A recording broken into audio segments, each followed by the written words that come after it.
په سوات ګراسي ګراوند کې د شهید جنرال ثناء الله T20 کرکټ ټورنمنټ اختتام ته ورسېدو.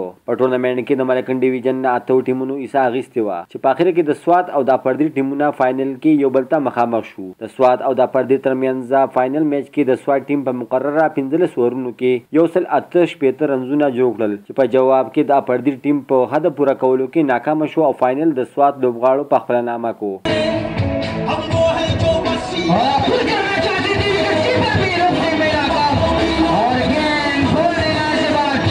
इस वक्त हमारा कैमरामैन समद खान है और इस वक्त रिकॉर्डिंग करती हुई है. फाइनल मैच कतलो दफारा द Swat deputy commissioner Shahid Mahmood, assistant deputy commissioner Mohammad Tahir Khan, assistant commissioner Shahab Khan, د علاقې مشرانو، د پاک فوج افسرانو او د علاقې ځوانانو په ګډ شمېر سره ګډون وکړو.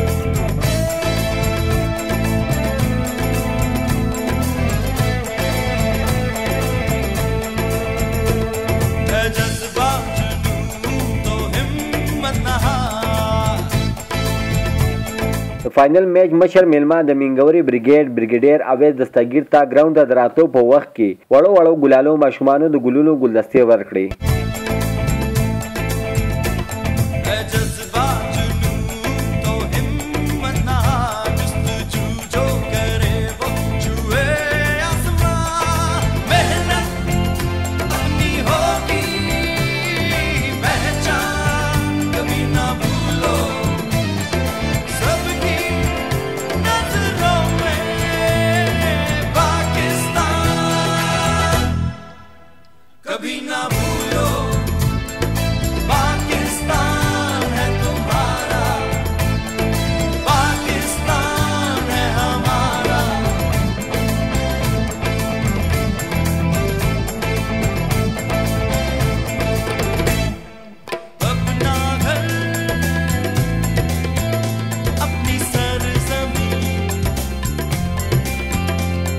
په اخره کې مشر میلمه اویس دستګیر او ډیپټي کمشنر شاهد محمود لوبغاړو ته انعامونه ورکړل. مین اف د میچ او مین اف د سیریز ته 5,000، رنر ته 30,000 او وینر ته 50,000 روپۍ ورکړي. په دې موقع باندې د سوات او د اپردي ټیمونو کپتانانو پاسون نیوز ته په خپل وینا کې وویل: د الله ډېر لاک شکر ادا کوم چې الله موږ زموږ په میدان په ډېر غټ ډسټریکټ مخالف موږ له فتح راکړه او زه خپل ټیم هم اپریشیټ کوم او ټول سوات ته مبارکباد ورکوم.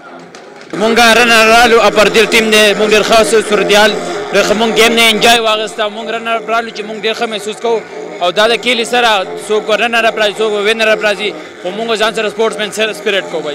د چا چې ګراوندونه آباد وي د هغوی هسپتالونه ویران وي. د میچ په اخره کې د پاک آرمي د طرف نه د میلمنو دپاره د ټي بریک تنظیم شوی و که یو طرف ته کیل کود د ښه صحت دپاره پایدار وي، بل طرف ته کیل کود په محبت خورولو کې یو اهم کردار ادا کوي. صمد انجم، پاسون نیوز، منګورا، سوات.